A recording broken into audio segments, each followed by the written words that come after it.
Hey, Grampian Nation, it's going to probably be a little bit longer podcast because we have with us today a Special Forces pilot, a entrepreneur, a creator of handbags, and someone who's fully engaged in the fight against human trafficking. And that's where we all got to pick up a load and run with him. Hang on for Jared. In 2013, I coined the name Grampian, and I gave it to your host, Jim Tracy. Jared Lilje, welcome to the Grampian, man. It does me good to see you. Thanks a lot, Jim. Thank you for having me on. It's an honor. All right. Well, it's an honor for me too. I'm going to do a little introduction here. You are a retired Air Force Special Operations pilot, yay pilot, right on, pilot life, and the founder of Jay Kristoff, which is a luxury handbag brand that has a mission, and that mission is to empower individuals to make a difference in the fight against human trafficking. And that's a big mouthful. So for our audience, we kind of have to unpack it a little at a time.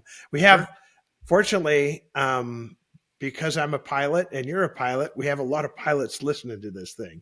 So tell us about the start you got in aviation.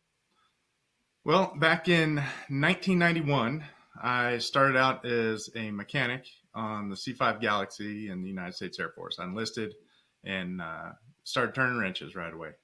Wow. Loved it. Absolutely loved turning wrenches. I still like fixing cars and all that good stuff. So I had a great time fixing them. I flew with the airplane for a while as a flying crew chief or, basically a flying mechanic. Yeah. And enjoyed that, and then decided, well, why don't I try to shoot for the best view in the house there and sit in the window seat exactly and see what I can get out of that. So started college and pushed through college as fast as I could. At the time, I had a young family. Wife was pregnant and having our second kid, and crazy things. Two like jobs, that. one college, one working in the Air Force, right? Yeah, and I was full-time Air Force mechanic at the time. While I was full-time student, and wife was having kids, so you can imagine I put a lot of weight on her to help out there too. So, but anyway, inevitably got a pilot slot in the Air Force, and wanted to go back to flying C-5s. I was lucky enough to go back and fly the C-5, and then transition directly into the C-17. And that was a lot of fun. Yeah, let's let our people know. So if you think about a C-5 Galaxy, I want people to understand when you're sitting in the left chair, the captain's chair of a C-5 Galaxy, you're about 65 feet off the ground. I'd say you're probably about 45 feet. 45 feet off the ground. 65 feet might be the top of the tail. Okay, that could be the top, but this is a huge aircraft, and you can't just this is not an aircraft where you have to feel it. You have to actually execute. Yeah, no, it's to give some perspective. It's the heaviest I've ever taken it off is 840,000 pounds, and that is just a massive amount of weight to get moving. And that's max gross is 840,000 pounds. Yep, and I did it on the original engines it was designed with, the TF-39. It's now been re-engined, and it's got about 9,000 pounds more thrust per engine. But I never got to fly those ones. And then you moved over to a C-17, and so now we're rolling into the jets. Well, C-17 is the next size down cargo airplane in the United States Air Force inventory. 4-engine jet still. But it's about half as long, carries about half the amount of cargo and volume. Weight-wise, it still does pretty good. But they spent a couple of years in there, maybe 3 years in there, and then got into turboprops. And that's when that changed everything. I absolutely love turboprop flying. It is the most fun I think you can have. All right. So what turboprop did you fly? It's called the M28 Skytruck. It's made by a company in Poland called PZL.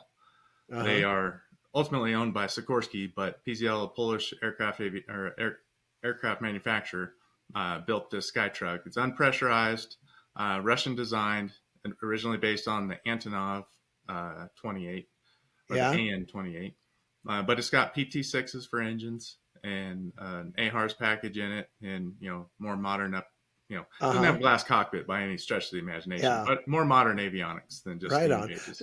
So, number one, is there a cooler name than Skytruck?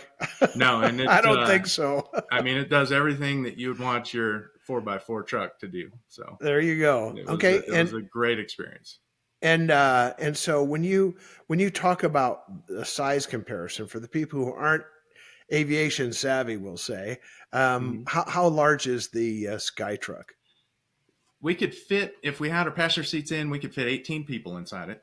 Okay. So there'd be, 2 seats tight together on one side with another single seat down the other side, and a small aisle in the middle. For somebody that understands like what a twin otter, maybe the size of a twin otter, just a little bit bigger than a twin otter, it grossed out at 16,800 pounds. Kind of like a low wing caravan. Well, it was a high wing, and Okay. it had a twin tail. It's a funny looking really? airplane. When I first saw it, I was like, "What the heck is that?" But it looks fun. So and it did not disappoint. But no, it's yeah. If you took a caravan and just kind of blew it up a little bit, and made it twin turbo instead of single engine, I flew a lot of places where there was a lot of caravans flying too. Okay.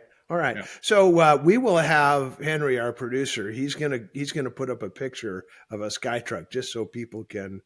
And can you get one side by side of a of a C5 Galaxy and a Skytruck? Yeah. Is like a little teeny car and a semi pulling triples or something. Yeah. Yeah. No, it's a huge difference.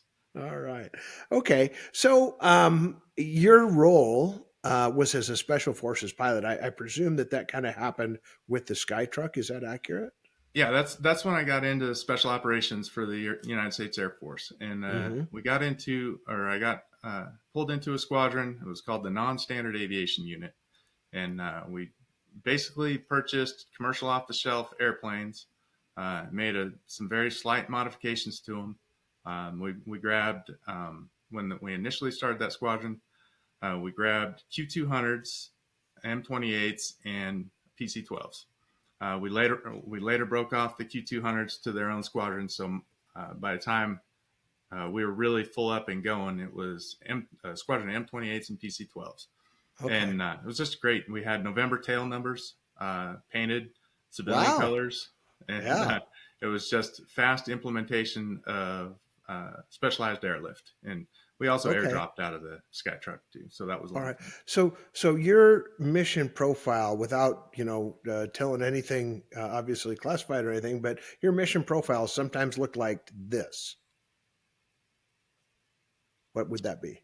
Oh, look! I was like, you have an example of my profile. So it would be something.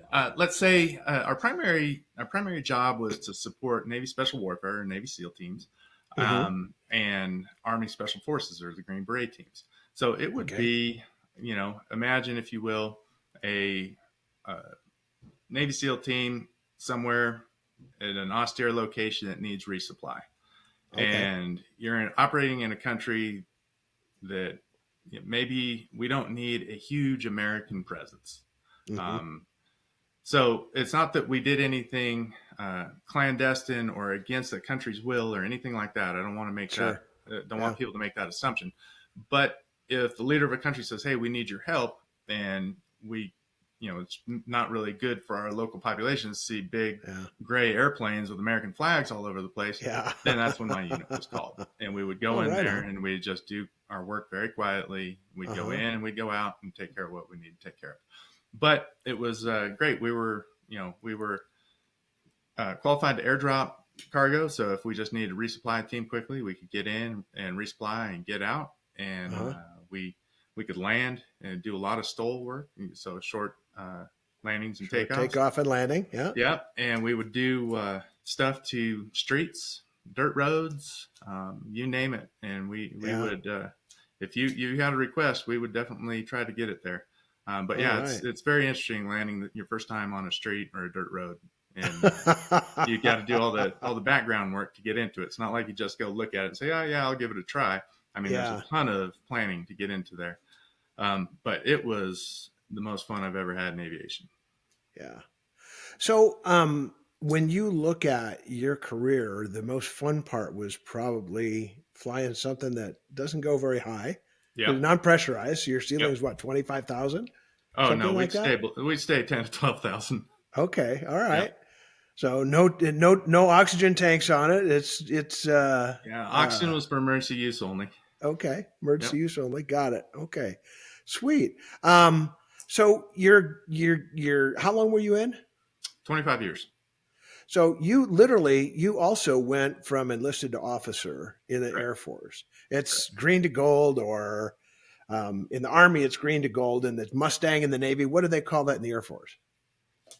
I was always just referred to as a former E. I heard the Mustang term thrown out there several times, but it's usually like, I think the most common thing I was ever referred to as was just, oh, he's a former E. Oh, really? Okay. Yeah. You're a former E, sir. Yeah. Well, I think it'd be mostly just, in the conversations they'd have, oh yeah, sir, I told him you're a former E, and you're a good guy, or whatever the case is. So Yeah, but you were also a crew chief, right? yes. On a C5. I mean, Yep. that you got to have your ducks in a pretty tight row to be a crew chief. It was a challenge, and it was really a fun challenge, and it was really good. I mean, you could definitely keep yourself busy. There was never a Yeah, lack of work on the C5. yeah, Between the electrical, environmental work, engine work, or hydraulic work, it was great. And I think one of the best decisions I ever made was going to the C5 out of pilot training, which wasn't yeah, even available, as they say, when they come down on the drop sheet. But yeah. I, my flight commander had made a promise to me in the very beginning when I started that if I graduated number one, I would be able to pick what I wanted to fly. And Oh, so I sweet reminded deal. him that day when there wasn't a Yeah. C5 on our drop. And about 2 hours later, he came back in with good news for me. So I got to go back All and fly my right. airplane. There was But one. I wanted to. That's what I grew up on. I started at 19 on that airplane. I wanted to go fly it. Very So cool. Very cool. Well, crew chiefs don't fly the aircraft, but they run it, right? yeah, it's definitely keep it running. So All yeah, it right. was great. Sweet deal. And so after that many years, you decide to get out, Mhm. and you must have had a vision for something other than fishing or playing golf or. Well, I did. I flew the Skytruck for a while, and then I started flying the PC-12 and had a great time Mhm. flying the PC-12. And I was in what they call a U-28 squadron, which was a variant of the PC-12. I wasn't qualified in the mission of the U-28, so they just kept me around for kind of all the weird stuff, landing on Yeah. dirt, how to refuel, the what they call the forward area refueling and refueling point, or a FARP. Yeah. Teaching guys how to do that, given their qualification check rides and things like that. So I never even got qualified in the U-28 per se, but I stayed in that squadron for 3 years, kind of as just their flyer, their go-to guy if they needed, hey, we need to work extra here or work extra there. It was great. All the other instructors took care of the mission set, and I took care of all the what I consider all the super fun flying. So it was kind Yeah. of a nice way to end up my career. But after that, I retired in 16, and I was originally planning on going to try to get into aerial firefighting. I had a couple of avenues that were getting into there, Uh huh. and while I was out at a aerial firefighting school that's put on out in California, I got a call from a friend of mine that asked if I'd be willing to help him out and be a walk-in captain on a Gulfstream 450. And I said, absolutely. Jumped at the chance. So, and that was a great opportunity. Oh Um, yeah.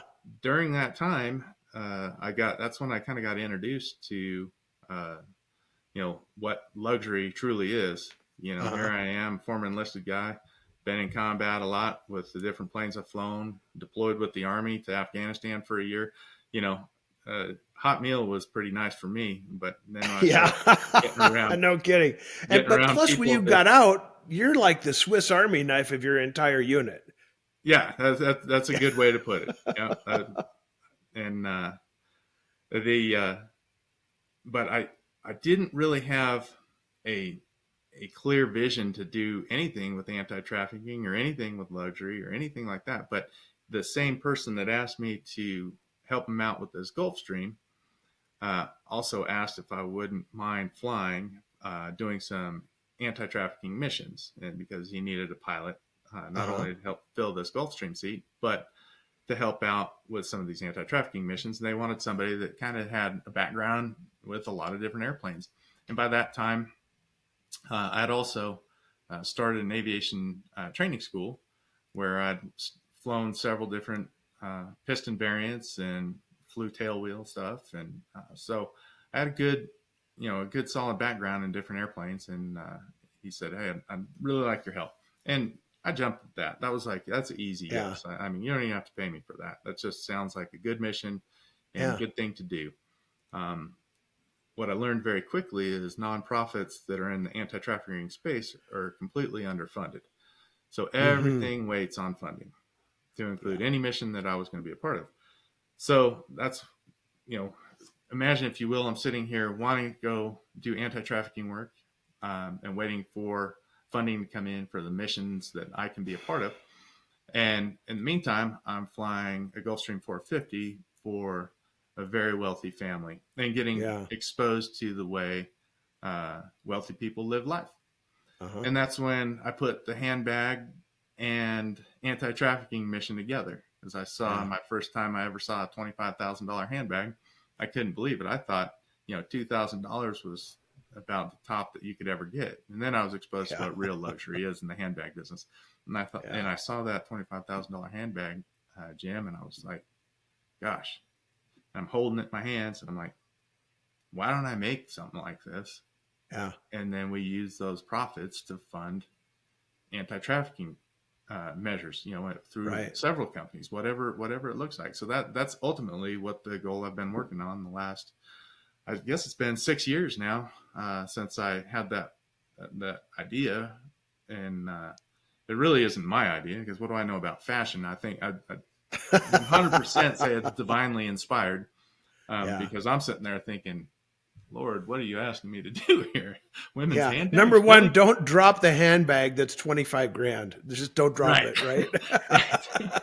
I don't know if I could have any personal insurance that would cover that. But anyway, at the end of the day, I really didn't, I was floored at the idea of doing this, but I say it's divinely inspired, and I really do believe it was, because in that moment, the name of the company, designs of the bags, manufacturing process, marketing processes, and everything that I would need just flooded in my head in like 15, 20 seconds, right? Yeah. And that's not me. Here I am, a retired Air Force pilot. Yeah. I like riding my dirt bike. I like going skydiving and training to go skydiving and all the normal things that, guys like we do. And here I am now flooded with all these ideas. So that's when I realized, okay, this isn't me. This is what he's asking me to do. All right. So, that mission is huge. And I want to help our people understand a little bit, because I participate in what's called the Freedom Aviation Network. And what we do is we offer no-cost rides to victims of human trafficking. And the first thought was like, why don't we just buy them an airplane ticket? And the answer became very clear quickly.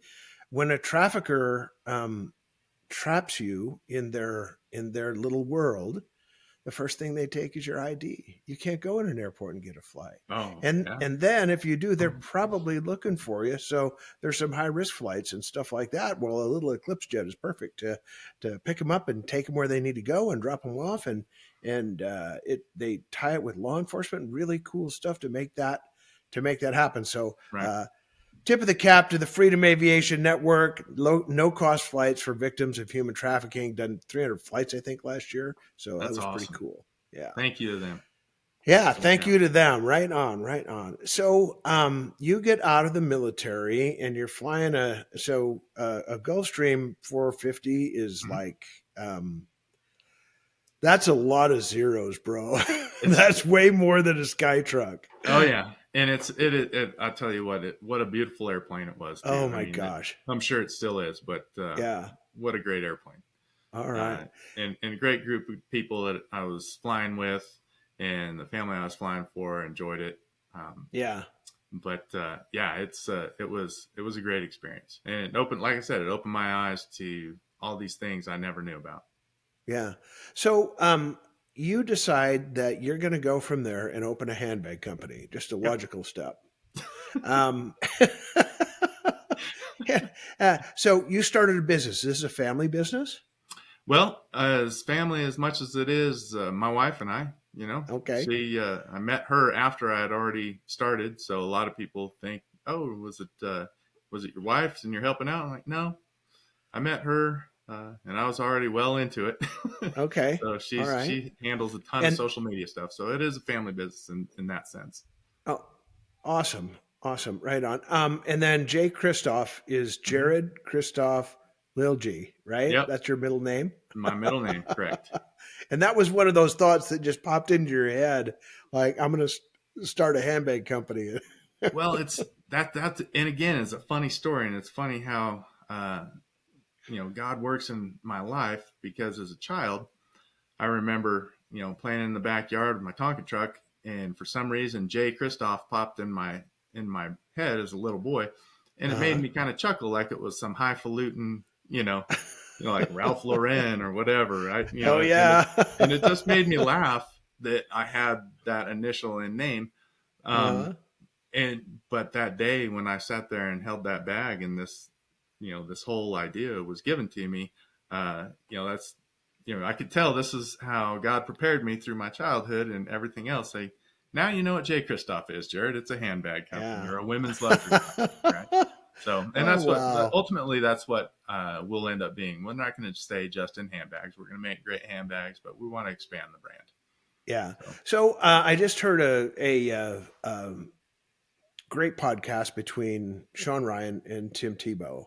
And uh-huh. he said, God pricks your heart and then he opens your minds and then it matches scripture and then you take good counsel and execute it. And that Yep. can be happen over a really short period of time or a really long period of time. What was your timeline on this? So, that I that that time I was holding the bag I was talking about, that was 2018. Uh-huh. And I got to be honest, I was not like overly enthusiastic about starting a handbag company. I knew it was a good idea, but at the time, I wouldn't say I was I wasn't saved at the time. I wasn't a Christian at the time. I mean, I may have thought I was, but I didn't know what Yeah. it meant to really be a Christian. Yeah. That happened later in life too. But so I started it. I was a little bit sheepish, but how do I tell my friends that are other special operations pilots, or I've got, a great friend of mine's a retired Master Chief Navy SEAL. How do I tell these guys, that are starting, whiskey companies or whatever industries they're in to say, oh, I think I'm going to get into women's fashion. Yeah. That's kind of an odd conversation to have right off the get go. Yeah. Um, Awkward. yeah, but as time would tell, and I put a little more energy into it, God has a way of waking you up. And my wake up call was April 15th, 2021. I was in a mass shooting, and Mm. it was, again, the weird things that happen through your life that make you scratch your head and realize, you've got somebody looking out for Mm. you. Yeah. I just landed in San Antonio with my airline. The captain and I were going in to the hotel and walking to the shuttle to take us to the hotel when some guy opened up at near baggage claim at the San Antonio airport, and he started Wow. shooting up the place. And the baggage claim door that I was standing right next to, uh, glass was breaking out of that. And I remember as soon as the gunshots rang out, I was hoping, it's funny how fast your brain thinks, but from between the first shot and the second shot, I was hoping that was a backfire of a car, but I know better. Cars don't Mm. backfire these days. You Yeah. know, we're not working with Has a very ill-timed. unique sound too. Yeah, and underneath the overhang in San Antonio, it was all amplified. Um, Hmm.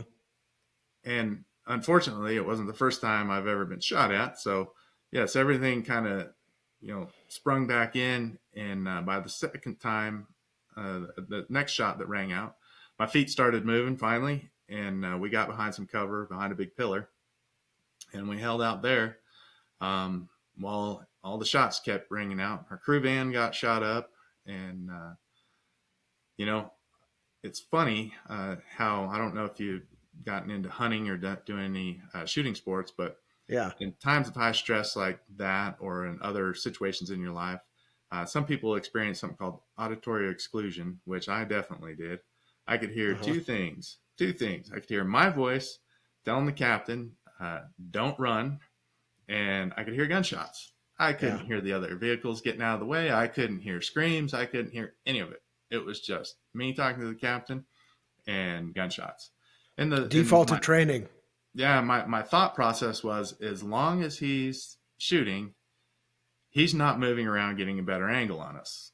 Because Mm-hmm. I know most people, to get them to shoot and move at the same time, it takes extra training. Unless you've been Yeah. trained in that, you're likely not to be doing that. Right. So when the shooting stopped, I popped my head out from cover, and I saw that he was reloading, and but he was in the same spot, and we are about ready to go through it again. So I just popped my head back in and waited for that volley to be done. And he finally was confronted by one of the police officers at the airport, and the threat was stopped. So, Yeah. but that day, Wow. I looked up to the sky yet again, and I said, okay, I get it. And I just went full throttle that day. Everything changed. Everything changed. You Like, I know, was like, that is a thing where I would say you experienced a turning point oh yeah, where not only did everything change, but your motivation is different, your focus is different, your energy level that you contribute to it is different. Is that yep. accurate? And the emotions you feel through it were something. Everybody experienced things different, right? And I experienced a lot of anger.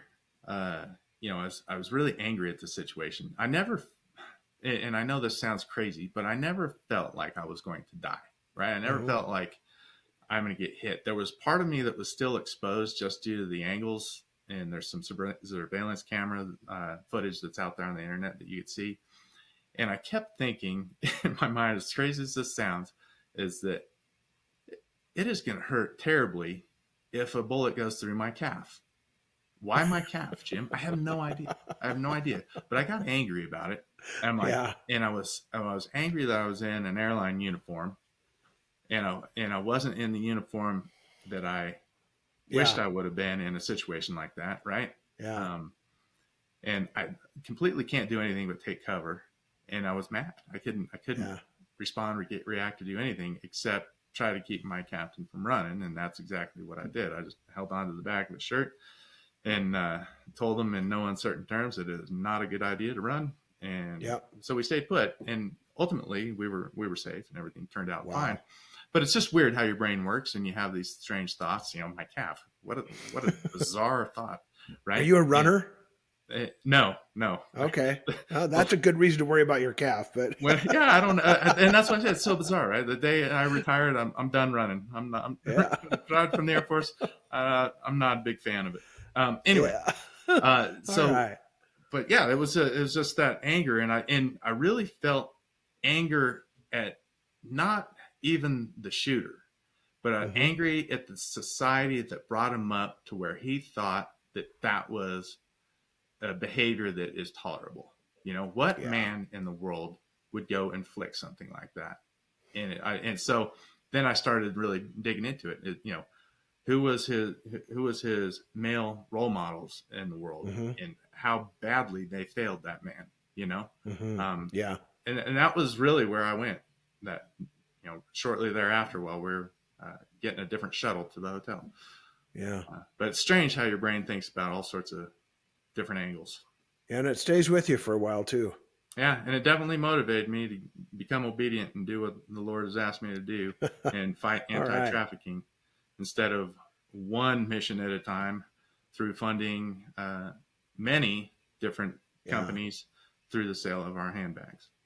All right. So now you've made the decision. You're motivated. You're going to start Yep. this handbag company. You're going to be obedient. You're going to Yep. you're going to perform the mission. How do you Yep. start? Well, um, I had these ideas of certain drawings, and I reached out to friends of mine that are fantastic artists, and I gave them a drawing that looked like a sixth grader could have done it. And I said, "Hey, do you kind of see what I'm getting at here?" To A which they were left-handed very, sixth grader. yeah, they're very gracious, and they said, "Yes, we can definitely work with this." And so All they right. they then brought what my drawing was, brought it to life, um, and I went out and I started figuring out who do I need to uh, talk to in the manufacturing sector that can help me out with this. And it just so happened there's a place in Los Angeles that is absolutely fantastic to work with, and they liked what my idea was. They liked what our mission was and wanted to Mm-hmm. get behind it and supported me 100% all the way with, you know, giving me opportunities to express myself and kind of guide me, as Yeah. again, not somebody that's formally trained in design. They Yeah. were super great to work with. I'd fly down to Los Angeles and have meetings with them. We'd iron out all the kinks of my design and work with their in-house designers to make sure everything fit just right. So it was Yeah. fantastic. But they also worked with leather supplier to provide us with Italian leather, imported Italian leather to Okay. create our designs. And yeah, it was an awesome experience. And I Okay. was so grateful that there's people out there that are accepting of somebody like me coming into that realm, right? With no design, no name, just a mission and a passion. And they took a chance on me. So I appreciate that. Yeah. Yeah. I had a boss one time and he told me, he said, an ounce of passion is worth a pound of polish. Oh, I like that. And if you think about that for a while, you just had a destination in mind.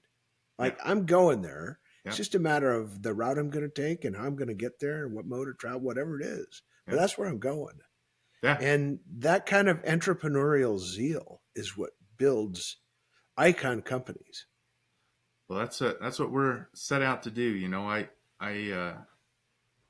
I don't take anything out of the company. I don't take any. I'm completely self-funded. I don't have any loans against it. I don't have any investors.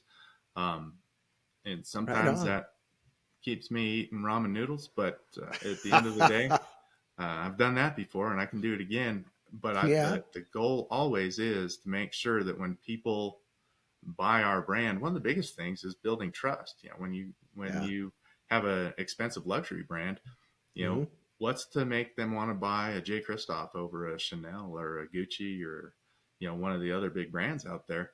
Yeah. It's trust. They have no reason to trust me. So if I start off open, honest, and transparent, this is who we are. This is what we're doing.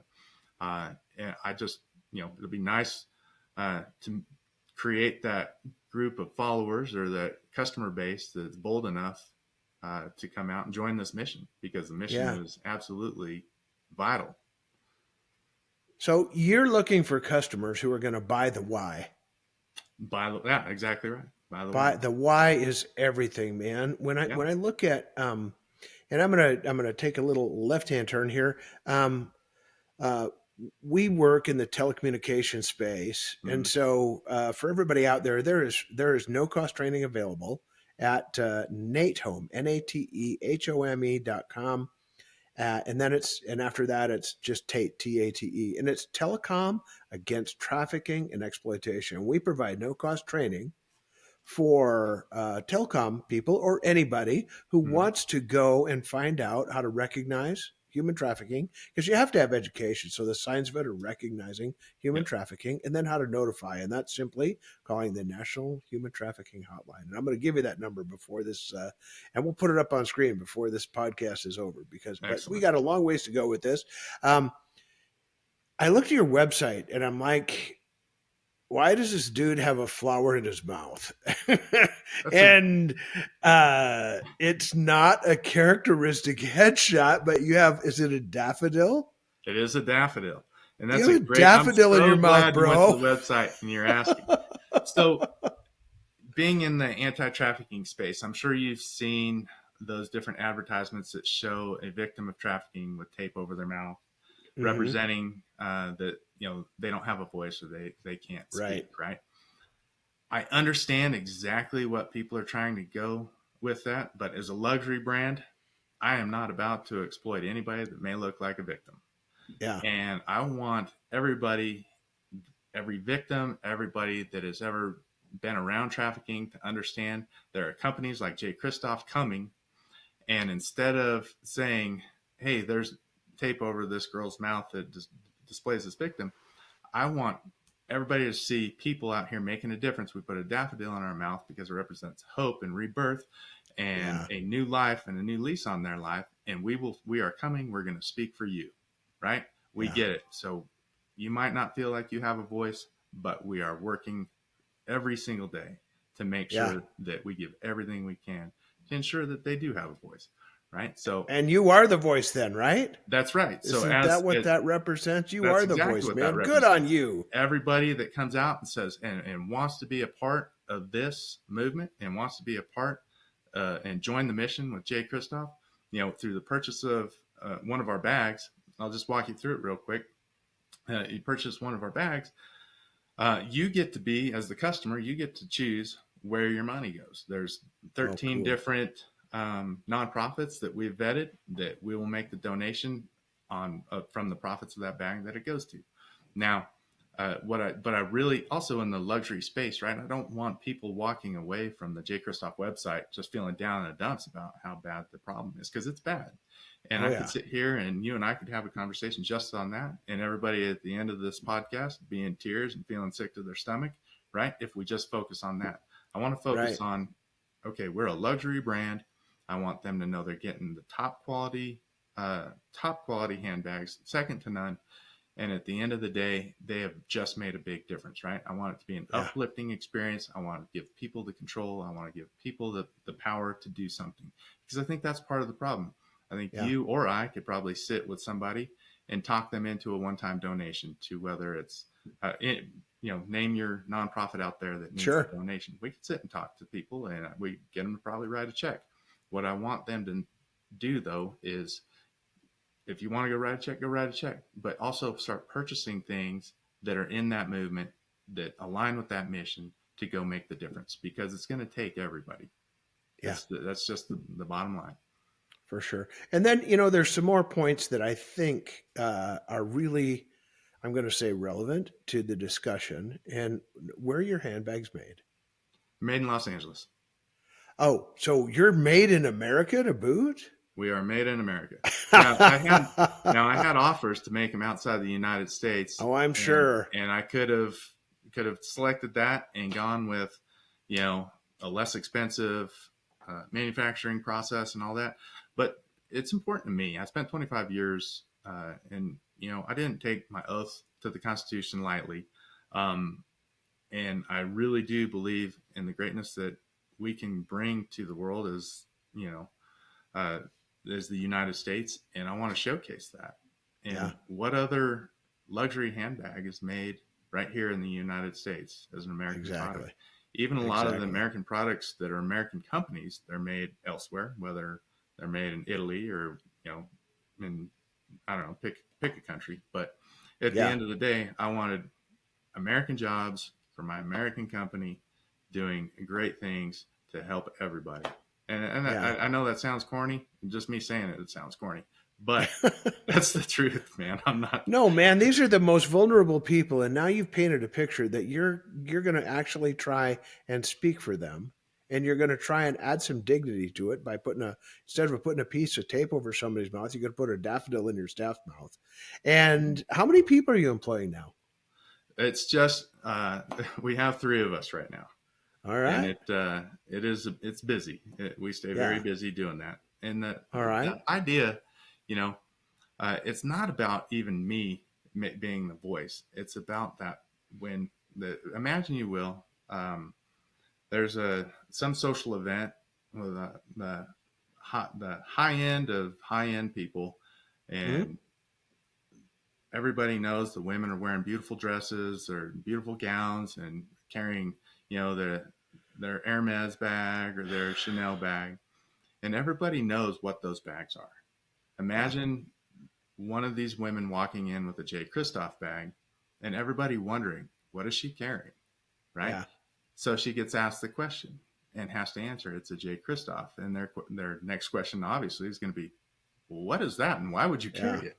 Yeah. But now it just opened the conversation to the mission, right? Yeah. And that's what it's about. It's about Perfect. getting that conversation started about the anti-trafficking mission of the company. So it's not even about me. It's not about me with a daffodil in my mouth. That's just a representation of this is what I'm willing to do. Right.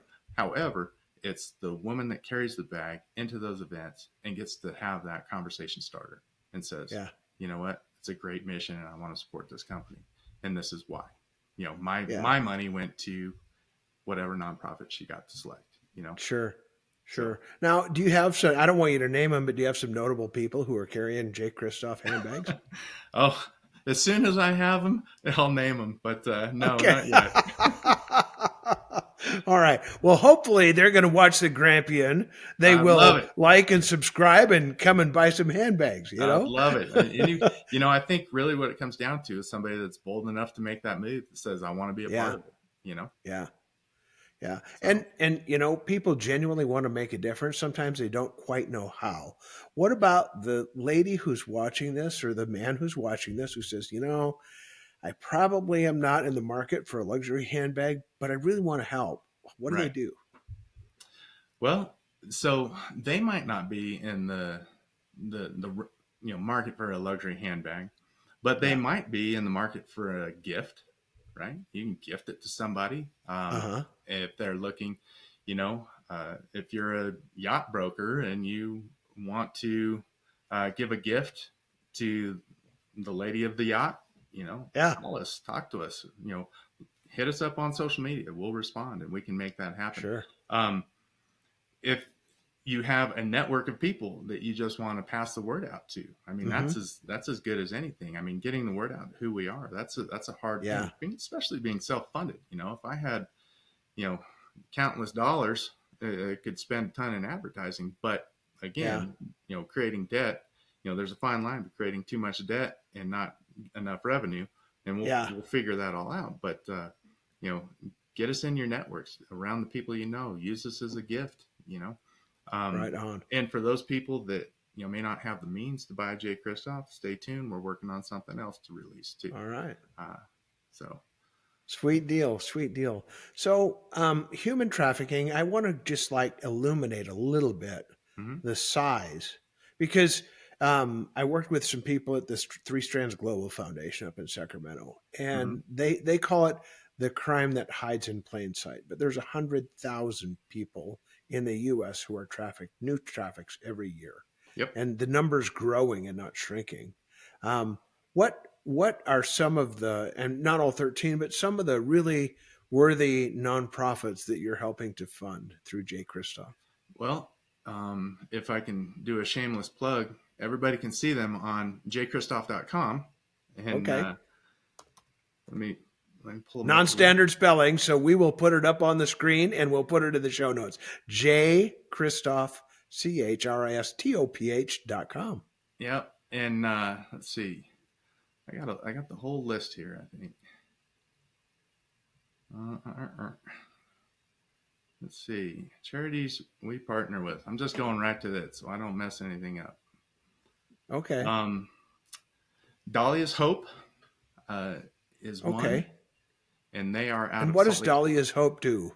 Dahlia's Hope exists to provide critical aftercare services for survivors of sex trafficking to heal their abuse by providing holistic, individualized care in safe residential and outpatient treatment environments. Great lady that started that. I've met with her on several occasions, and I can't say enough good things about her.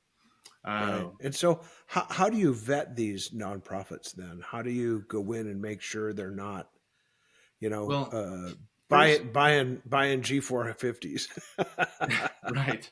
And that's a good question. Well, the first thing I look for is, you know, I go out and I'll check, you know, the free available charitable,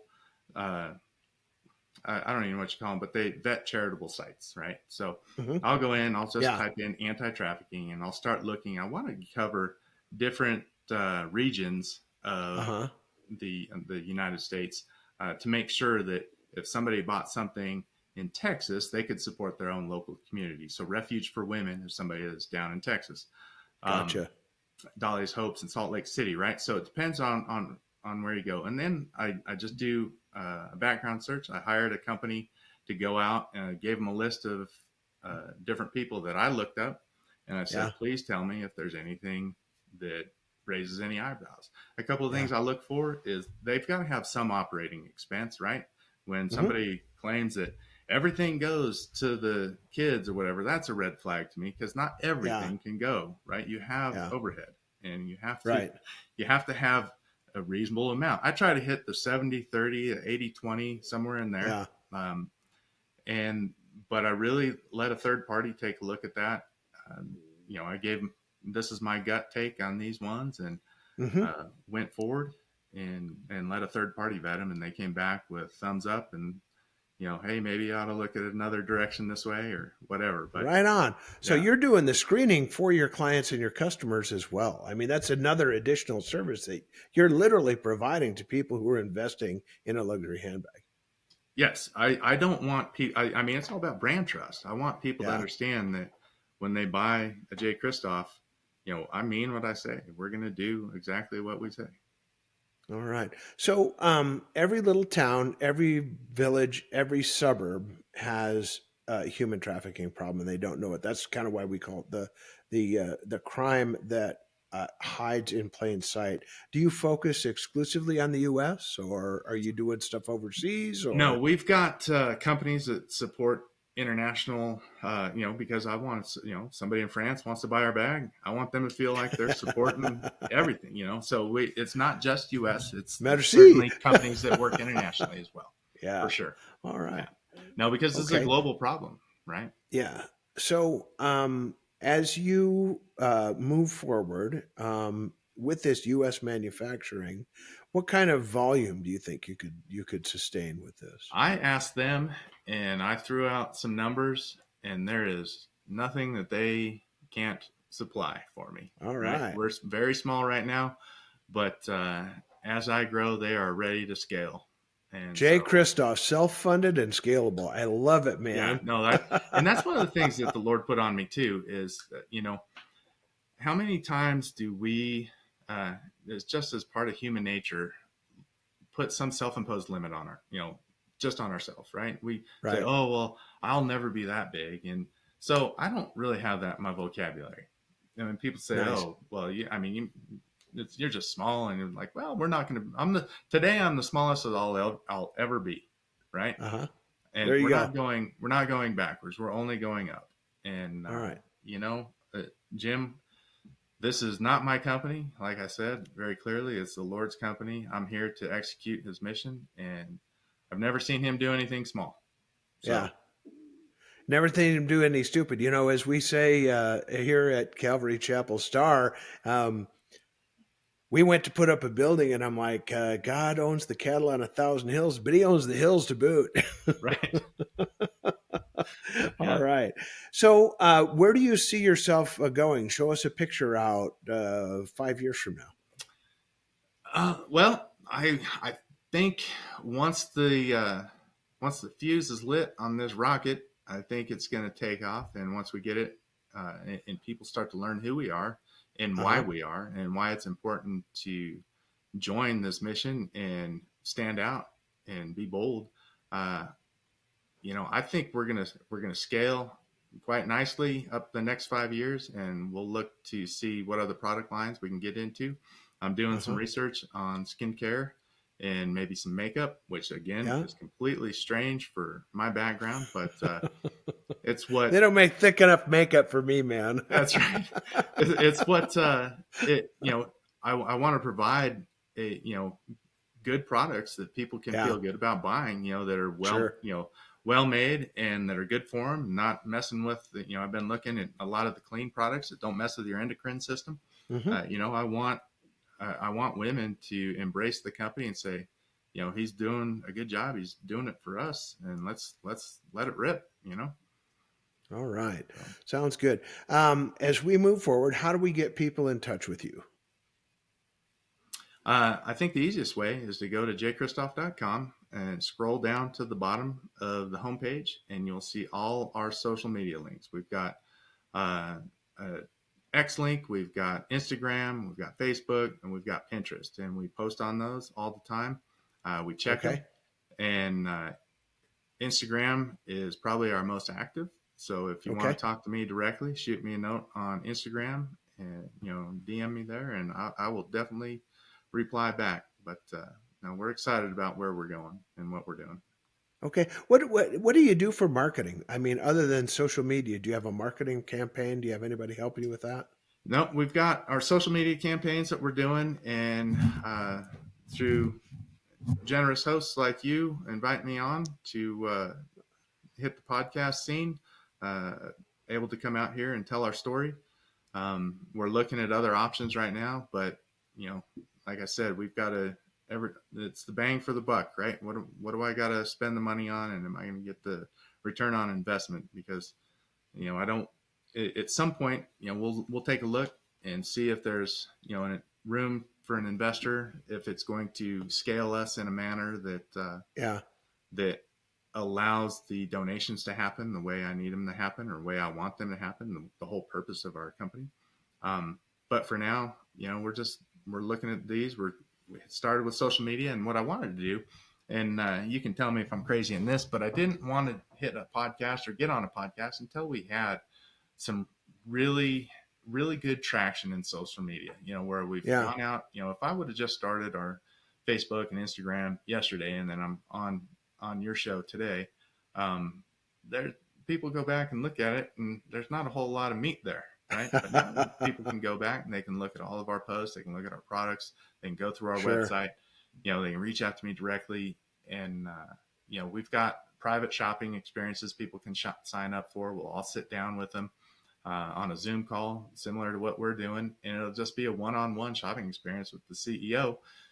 Not like there's a whole lot of other employees you could talk to, but we'll take a look at the bags. I can get each bag out. We'll talk about what your needs are, and I'll show you the construction, because I realize in the e-commerce space that part of the great thing about shopping for a leather bag is you get to go feel it, see it, smell it, and everything Yeah. else. All the sensories are a part Hmm. of that. So I have a different approach. I'm a little bit behind on not having that personal experience, but through the private shopping experience, I aim to kind of bridge that gap and give people a little one-on-one attention, and Right hopefully on. make them a true believer in Jay Kristoff and what we're going to do. Yeah, Jay Kristoff. It's the only place where the CEO personally is going to sell you a luxury handbag. That's right. Now, in all fairness, I said I was going to bring up this number. And so this is the National Human Trafficking Hotline. And we're going to ask Henry he's our producer, we're going to put this on screen. It's 888 373 7888, National Human Trafficking Hotline. Because you know what? We can all do something. And so, number one, I want to encourage everybody to go out and buy a Jay Kristoff handbag and select carefully your charity, and then also go online at